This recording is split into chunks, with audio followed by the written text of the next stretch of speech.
सर्व कला भरपूर सर्वे कायनात दे प्रतिपालक गुरता गति ते सुभाएमान धन धन साहिब श्री गुरु ग्रंथ साहिब महाराज जीओ की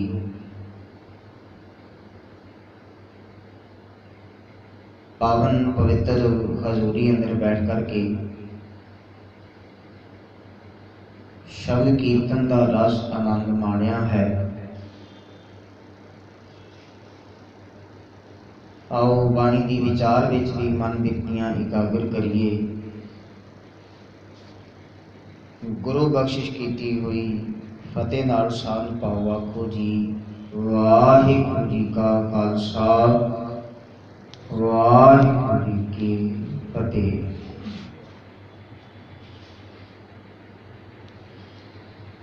भगत कबीर साहब जी के पावन श्लोकों की विचार रोजाना चल रही है।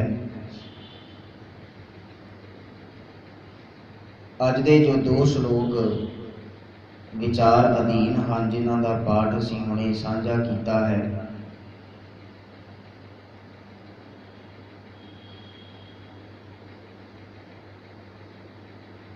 तो इन्हां पावन श्लोकों के अंदर कबीर साहब जी ने जो जीवन जाच बख्शिश की है, आओ इसनूं समझण का यत्न करिए। पहले श्लोक में कबीर साहब जी कृपा करते हैं,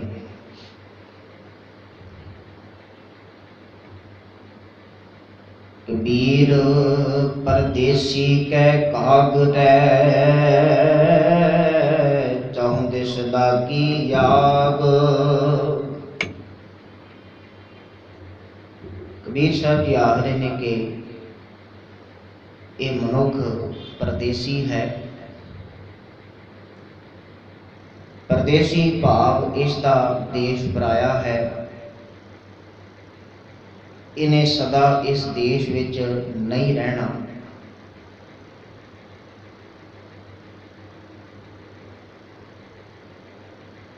संसार ते जगत उत्ते इस मनुख का जीवन बहुता लंबे समय का नहीं है, टिकाना बहुता लंबे समय का नहीं है।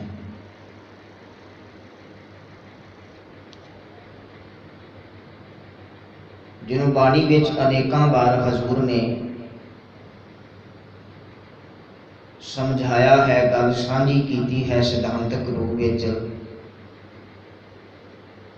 ते जिहदा सौखा जा पावन श्लोक सानू गुरु तेग बहादुर साहब जी का चेते रहिंदा है, जिहदे विच वो जिक्र करते हैं, जो उपजो सो बिनस है पर आज कै काल। अज नहीं ते कल जिहड़ा भी संसार उत्ते जन्म लै रहा है उन्हें जाना ही है, उसकी मौत होनी ही है।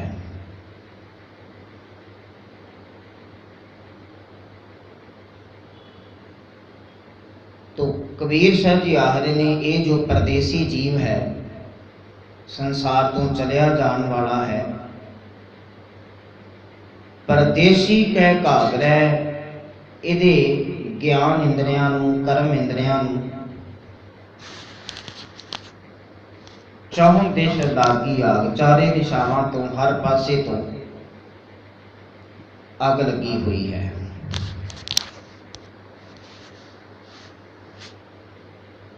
विकारां दी अगन विच इहदा हर एक शरीरक इंद्रा सड़दा पिया है। शरीरक इंद्रियां विचों कुछ उदाहरण सांझी करिए ते इहदियां अखां पराया धन पराया रूप वेखण विच मस्त हन। इस करके पराया धन पराया रूप वेख करके सड़दे हन नेत्र इसदे। इहदे कन्नां नूं पराई निंदिया सुनण दी आदत है, ये इस अग विच सड़ रहे ने। इहदी जिहबा नूं झूठ ते कुरखा माड़ा बोल बोलण दी आदत है, ये इस अग विच रोज सड़दा है। इहदी जिहबा इस अगन में रोज सड़ रही है। बाकी भी इंद्रे जिहड़े ने वो वक्खो वखरे वासना के रोग के अंदर उस अग के अंदर सड़ते पे हैं। जिन्हों कबीर साहब जी इत्थे आख रहे ने, कबीर परदेसी कह घागदै चौं दिश लागी आग। चारे दिशावां तो विकारां दी अगन लगी हुई है। ते जदों अग लगी होवे, किसी घर नूं अग लग जावे, किसी जगह ते अग लग जावे, ते उहदे विचों बचना बड़ा मुश्किल हुंदा है। समान भी सारा सड़ के सुआह हो जाता है, तो जे कोई अंदर रह रहा है, कोई जीव रह रहा है, तो भी सड़ के खत्म हो जाता है। जे वो बाहर ना निकल सके, उन्होंने कोई रस्ता ना लभे। पर कई बार देखा गया कि बहुत वड्डी भयानक अग विचों भी कोई ना कोई एक अद्धा जीव जिहड़ा है वो जिउंदा बच निकल आउंदा है, किसी ढंग नाल, किसी तरीके दे नाल। कबीर साहब भी आख रहे ने, जगत रूपी संसार दे अंदर हर एक जीव नूं जिथे ये विकारां दी अग लगी हुई है, संसार भर दे सारे जीव इस अग दे विच सड़ते जा रहे हैं। काम क्रोध लोभ मोह अहंकार दी हर पासे अग है। कोई काम की अग तो बचता है तो क्रोध की अग में सड़ जाता है, कोई क्रोध की अग में सड़नों बच जाता है तो लोभ की अग में सड़ जाता है। बचाव बड़ा मुश्किल होया पिया। तो कबीर साहब जी श्लोक की नाल वाली पंक्ति में आखते ने, कहन लगे, खिंथा जल कोयला भई तागे आंच न लाग। कहन लगे, इस मनुखा जीवन जो इसने प्राप्त किया, इस जीव ने विकारां दी अग लगी हुई है, जिहदे विच जीव सड़ रहे ने। तो जेड़ा ते कोई व्यक्ति विकारां दी अग विच ही पिया होया है, ध्यान नहीं करता, सावधान नहीं हुंदा, ਉਹਦੇ व्यक्ति ਜਿਹੜਾ भी अपना शरीरक चोला, शरीरक गोदड़ी, शरीरक खिंथा जो जड़ी है ਉਹਨੂੰ ਸਾੜ करके स्वाह कर ਲੈਂਦਾ, जीवन साड़ करके खत्म कर ਲੈਂਦਾ। पर ਜਿਹੜੇ ਸੁਚੇਤ ਹੋ करके ਰਹਿੰਦੇ ਨੇ, ਤਾਗੇ ਆਂਚ ਨਾ ਲਾਗ, ਉਹਨਾਂ ਨੂੰ ਜੀਵਨ ਦੇ ਵਿੱਚੋਂ ਕੋਈ ਹੋਰ ਅਗਨ ਜਿਹੜੀ ਹੈ ਉਹ नहीं लगती। तो कबीर साहब जी अपने श्लोक के अंदर जो जीवन जाच बख्शिश कर रहे हैं कि असल के अंदर मनुखा शरीर समुचा जिहड़ा काम क्रोध लोभ मोह अहंकार की अगन में सड़ता पिया। तो कोई विरले एक अद्धे आदिक ने जिन्हां ने गुरु कोलों शीतल जल लिया, गुरु कोलों शीतल ठंडकता लई है, तो वो इस विकारां की अगन में सड़न तो बच गए ने। दूजा श्लोक है, कबीर खिंथा जल कोयला भई खापर फूट मफूट। तो जिस जीव की इस शरीरक गोदड़ी, शरीरक खिंथा सड़ करके कोड़ा हो गई है, खापर फूट मफूट, ऐसा जोगी जेड़ा अपना भांडा भिखिया वाला लोगों के अगे करदा है, घर घर जा करके अगे करदा है, ते वो भी जिहड़ा है असल दे अंदर वो वासनावां दा भांडा कदी किस अगे करदा है, कदी किस अगे करदा है, भी कितों इहदी वासना पूरी होवे ते आखिर पल्ले की पैंदा है। कहन लगे, जोगी बपड़ा खेलियो आसन दही विभूत। जीवन की बाजी उजाड़ करके गवा करके तुर पैंदा है, तो उहदे पल्ले केवल स्वाह बाकी बचदी है। और ऐसा होंदा है भी जदों अग शांत हो जाती है, तो उस तो बाद बाकी केवल ते केवल स्वाह बचदी है। तो जिसने काम क्रोध लोभ मोह अहंकार इन्हां दी अग विच अपना सारा शरीर ही साड़ लिया है, ਤੇ ਕਹਿਣ ਲੱਗੇ ਵੀ ਉਹਦਾ ਜੀਵਨ ਕਿਤੇ ਰੱਬ ਦੇ ਦਰ ਤੇ ਪ੍ਰਵਾਨ ਨਹੀਂ ਪੈਂਦਾ, ਕਬੂਲ ਨਹੀਂ ਹੁੰਦਾ। ਉਹ ਅੱਗ ਤੋਂ ਬਾਅਦ ਜਿਵੇਂ ਸਵਾਹ ਬਚਦੀ ਹੈ ਤੇ ਉਹਦਾ ਸਵਾਹ ਹੋਇਆ, ਛਾਰ ਹੋਇਆ ਸਰੀਰ, ਇਹ ਕਿਤੇ ਰੱਬ ਦੇ ਦਰ ਤੇ ਆਦਰ ਮਾਣ ਸਤਿਕਾਰ ਦਾ ਹਿੱਸੇਦਾਰ ਨਹੀਂ ਬਣ ਸਕਦਾ। ਤੋ ਕਬੀਰ ਸਾਹਿਬ ਜੀ ਅੱਜ ਆਪਣੇ ਇਹਨਾਂ ਦੋਹਾਂ ਸ਼ਲੋਕਾਂ ਵਿੱਚ ਇਸੇ ਜੀਵਨ ਜਾਚ ਨੂੰ ਸਾਡੇ ਨਾਲ ਸਾਂਝਾ ਕਰਦੇ ਨੇ ਕਿ ਸੁਚੇਤ ਹੋ ਜਾਈਏ। ਜਿਸ ਵੇਲੇ ਅੱਗ ਲੱਗਦੀ ਹੈ ਸੁਚੇਤ ਉਸ ਤੋਂ ਪਹਿਲਾਂ ਮਨੁੱਖ ਨੂੰ ਹੋ ਜਾਣਾ ਚਾਹੀਦਾ ਹੈ। ਜਿੱਥੇ ਕਿਤੇ ਵੱਡੀਆਂ ਬਿਲਡਿੰਗਾਂ ਬਣਦੀਆਂ ਨੇ ਤੇ ਕੋਸ਼ਿਸ਼ ਯਤਨ ਕੀਤਾ ਜਾਂਦਾ ਹੈ ਵੀ ਉੱਥੇ ਜਿਵੇਂ ਅੱਗ ਬੁਝਾਉਣ ਵਾਲੇ ਜਿਵੇਂ ਸਿਲੰਡਰ ਆਦਿਕ ਨੇ ਉਹ ਪਹਿਲਾਂ ਪ੍ਰਬੰਧ ਕਰ ਦਿੱਤੇ ਜਾਂਦੇ ਨੇ ਤਾਂ ਕਿ ਕਿਤੇ ਨਾ ਕਿਤੇ ਕੋਈ ਹਾਦਸਾ ਜਿਹੜਾ ਵੀ ਉਹ ਨਾ ਵਾਪਰ ਜਾਵੇ। ਭਾਈ ਗੁਰਦਾਸ ਜੀ ਦਾ ਇੱਕ ਕਵਿਤ ਮੈਂ ਆਪ ਜੀ ਦੇ ਨਾਲ ਸਾਂਝਾ ਕਰਨਾ ਚਾਹਾਂਗਾ ਤਾਂ ਕਿ ਗੱਲ ਜਿਹੜੀ ਵੀ ਸਾਡੀ ਹੋਰ ਸਮਝ ਵਿੱਚ ਆ ਜਾਵੇ। ਮਨੁੱਖ ਨੂੰ ਆਪਣੇ ਜੀਵਨ ਵਿੱਚ ਆਉਣ ਵਾਲੀਆਂ ਕਠਿਨਾਈਆਂ, ਜੀਵਨ ਵਿੱਚ ਆਉਣ ਵਾਲੀਆਂ ਪਰੇਸ਼ਾਨੀਆਂ, ਇਹ ਪਰੇਸ਼ਾਨੀਆਂ ਕਠਿਨਾਈਆਂ ਇਹਦੇ ਵਾਸਤੇ ਪਹਿਲਾਂ ਤੋਂ ਤਿਆਰ ਹੋਣਾ ਚਾਹੀਦਾ ਹੈ। ਇਹਦੇ ਵਾਸਤੇ ਪਹਿਲਾਂ ਤੋਂ ਪ੍ਰਬੰਧ ਕਰਨਾ ਚਾਹੀਦਾ ਹੈ। ਪਰ ਜਦੋਂ ਮਨੁੱਖ ਇਹ ਲੰਬੀ ਸੋਚ ਲੈ ਕਰਕੇ ਆਪਣੇ ਜੀਵਨ ਵਿੱਚ ਅੱਗੇ ਨਹੀਂ ਵੱਧਦਾ ਤੇ ਮੁਸੀਬਤ ਇਹਦੇ ਸਿਰ ਉੱਤੇ ਆ ਖਲੋਂਦੀ ਹੈ, ਫਿਰ ਬਥੇਰੇ ਹੱਥ ਪੈਰ ਮਾਰਦਾ, ਕੁਝ ਪ੍ਰਾਪਤੀ ਨਹੀਂ ਆਉਂਦੀ। ਭਾਈ ਗੁਰਦਾਸ ਜੀ ਆਖਦੇ ਨੇ, ਜੈਸੇ ਘਰ ਲਾਗੈ ਆਗ ਜਾਗ ਕੂਆਂ ਖੋਦਿਓ ਚਾਹੈ,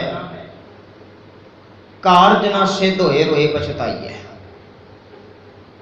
ਕਹਿਣਗੇ ਵੀ ਘਰ ਵਿੱਚ ਅੱਗ ਲੱਗੀ ਪਈ ਹੈ, ਉਸ ਲੱਗੀ ਹੋਈ ਅੱਗ ਦੇ ਸੇਕ ਨਾਲ ਮਨੁੱਖ ਉੱਠਿਆ ਤੇ ਉੱਠ ਕਰਕੇ ਹੁਣ ਆਖਦਾ ਵੀ ਮੈਂ ਹੁਣੇ ਹੀ ਖੂਹ ਪੁੱਟਾਂਗਾ, ਪਾਣੀ ਕੱਢਾਂਗਾ ਤੇ ਫਿਰ ਜਿਹੜਾ ਵੀ ਆਪਣਾ ਘਰ ਦੇ ਲੱਗੀ ਹੋਈ ਅੱਗ ਨੂੰ ਬੁਝਾ ਲਵਾਂਗਾ। ਪਰ ਜਿੰਨਾ ਚਿਰ ਤੱਕ ਉਹ ਖੂਹ ਪੁੱਟੇਗਾ, ਪਾਣੀ ਕੱਢੇਗਾ, ਉਹਨਾਂ ਚਿਰ ਤੱਕ ਤੇ ਘਰ ਛੱਡ ਕੇ ਸੁਆਹ ਹੋ ਜਾਣਾ।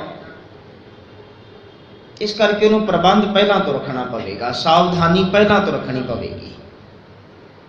ਫਿਰ ਦੂਜੀ ਉਦਾਹਰਨ ਵਿੱਚ ਭਾਈ ਗੁਰਦਾਸ ਜੀ ਨੇ ਜ਼ਿਕਰ ਕੀਤਾ ਹੈ, ਕਹਿਣ ਲੱਗੇ, ਸਾਹਮਣੇ ਤੋਂ ਦੁਸ਼ਮਣ ਵਾਰ ਕਰਨ ਵਾਸਤੇ ਆ ਰਿਹਾ ਹੈ, ਉਹਦੇ ਹੱਥ ਵਿੱਚ ਤਲਵਾਰ ਵੀ ਹੋ ਸਕਦੀ, ਉਹਦੇ ਹੱਥ ਵਿੱਚ ਤੀਰ ਵੀ ਹੋ ਸਕਦੇ ਨੇ। ਉਹ ਚੜ੍ਹਾਈ ਕਰਕੇ ਆ ਰਿਹਾ ਹੈ, ਫੌਜ ਨੂੰ ਨਾਲ ਲੈ ਕਰਕੇ ਆ ਰਿਹਾ ਹੈ ਤੇ ਦੂਜੇ ਪਾਸੇ ਵਾਲਾ ਮਨੁੱਖ ਜਿਹੜਾ ਹੈ ਉਹ ਆਖਦਾ ਹੈ ਵੀ ਮੈਂ ਹੁਣੇ ਕਿਸੇ ਉਸਤਾਦ ਕੋਲ ਜਾਵਾਂ, ਸ਼ਸਤਰ ਵਿਦਿਆ ਲੈ ਕਰਕੇ ਆਵਾਂ, ਨਿਪੁੰਨ ਹੋ ਜਾਵਾਂ, ਯੋਧਾ ਬਣ ਜਾਵਾਂ ਤੇ ਫਿਰ ਮੈਂ ਇਹਨਾਂ ਨੂੰ ਰੋਕਾਂਗਾ। ਇਹਨਾਂ ਸਮਾਂ ਨਹੀਂ ਮਿਲਣਾ, ਇਹਨਾਂ ਸਮਾਂ ਨਹੀਂ ਪ੍ਰਾਪਤ ਹੋਵੇਗਾ। ਜੈਸੇ ਰਣ ਸਮੇਂ ਵਿਦਿਆ ਸਿੱਖੇ ਚਾਹੈ, ਤੋ ਜਿਵੇਂ ਕੋਈ ਯੋਧਾ ਮੈਦਾਨ ਭਖਿਆ ਹੋਇਆ ਹੈ ਤੇ ਵੀਰ ਵਿਦਿਆ ਸਿੱਖਣੀ ਚਾਹੁੰਦਾ ਹੈ, ਕਹਿਣ ਲੱਗੇ ਇਹਦੇ ਨਾਲ ਜੀਵਨ ਵਿੱਚ ਸਫਲ ਨਹੀਂ ਹੋ ਸਕੇਗਾ, ਹਾਰ ਜਾਏਗਾ, ਆਪਣੇ ਪ੍ਰਾਣ ਤਿਆਗ ਬੈਠੇਗਾ, ਪ੍ਰਾਪਤੀ ਕੁਝ ਨਹੀਂ ਹੋਣੀ। ਤਾਂ ਕਬੀਰ ਸਾਹਿਬ ਜੀ ਵੀ ਇਸੇ ਗੱਲ ਨੂੰ ਇਵੇਂ ਸਮਝਾ ਰਹੇ ਨੇ, ਕਬੀਰ ਪਰਦੇਸੀ ਕਹਿ ਘਾਗਰੈ ਚਾਹੁੰਦਿਸ ਲਾਗੀ ਆਗ, ਖਿੰਥਾ ਜਲ ਕੋਇਲਾ ਭਈ ਤਾਗੇ ਆਤ ਨਾ ਲਾਗ। ਕਹਿਣ ਲੱਗੇ ਵੀ ਹਰ ਪਾਸੇ ਵਿਕਾਰਾਂ ਦੀ ਅਗਨ ਲੱਗੀ ਪਈ ਹੈ ਪਰ ਇਹਨੂੰ ਕੋਈ ਚੇਤਾ ਵੀ ਨਹੀਂ, ਧਿਆਨ ਵੀ ਨਹੀਂ ਹੈ। ਇਹਨੇ ਕੋਈ ਇਸ ਅਗਨ ਨੂੰ ਬੁਝਾਉਣ ਦਾ ਪ੍ਰਬੰਧ ਵੀ ਨਹੀਂ ਕੀਤਾ। ਪਰ ਵਿਰਲੇ ਨੇ ਤਾਗੇ ਆਂਚ ਨਾ ਲਾਗ, ਜਿਹੜੇ ਵਿਕਾਰਾਂ ਦੀ ਅਗਨ ਵਿੱਚ ਆਪਣੇ ਆਪ ਨੂੰ ਸੜਨ ਤੋਂ ਬਚਾ ਲੈਂਦੇ ਨੇ, ਉਹਨਾਂ ਦੇ ਸਰੀਰ ਨੂੰ ਅੱਗ ਨਹੀਂ ਲੱਗਦੀ। ਉਹ ਕੇਵਲ ਉਹ ਨੇ ਜਿਨ੍ਹਾਂ ਨੇ ਗੁਰੂ ਦਾ ਆਸਰਾ ਆਪਣੇ ਜੀਵਨ ਵਿੱਚ ਇਖਤਿਆਰ ਕੀਤਾ ਹੈ। ਇਤਿਹਾਸ ਦੀ ਬੜੀ ਪਿਆਰੀ ਉਦਾਹਰਨ ਵੀ ਚੇਤੇ ਆਉਂਦੀ ਹੈ।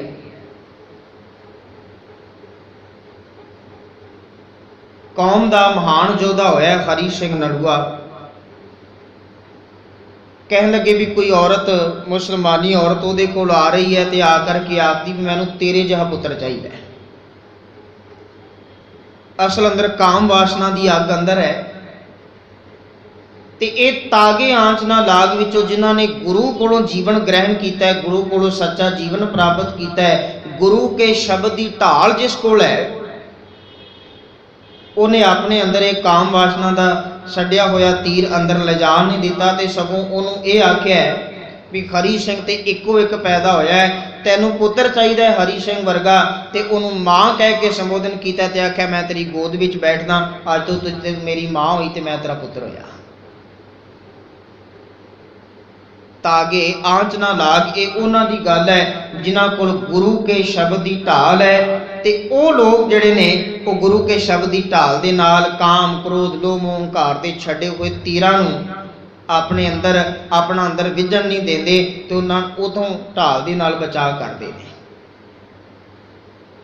ਤੋ ਜਿਹੜੇ ਬਚਾਵ ਨਹੀਂ ਕਰ ਸਕੇ, ਭਾਵ ਜਿਨ੍ਹਾਂ ਕੋਲ ਗੁਰੂ ਨਹੀਂ ਹੈ, ਜਿਨ੍ਹਾਂ ਕੋਲ ਢੰਗ ਨਹੀਂ ਹੈ, ਤਰੀਕਾ ਨਹੀਂ ਹੈ, ਉਹਨਾਂ ਦੀ ਹਾਲਤ ਇਹ ਹੈ ਵੀ ਖਿੰਥਾ ਜਲ ਕੋਇਲਾ ਭਈ ਖਾਪਰ ਫੂਟ ਮਾ ਫੂਟ ਜੋਗੀ ਬਪੜਾ ਖੇਲਿਓ ਆਸਨ ਦਈ ਵਿਪੂਤ। ਉਹਨਾਂ ਦੇ ਪੱਲੇ ਕੇਵਲ ਸਵਾਹ ਪੈਂਦੀ ਹੈ।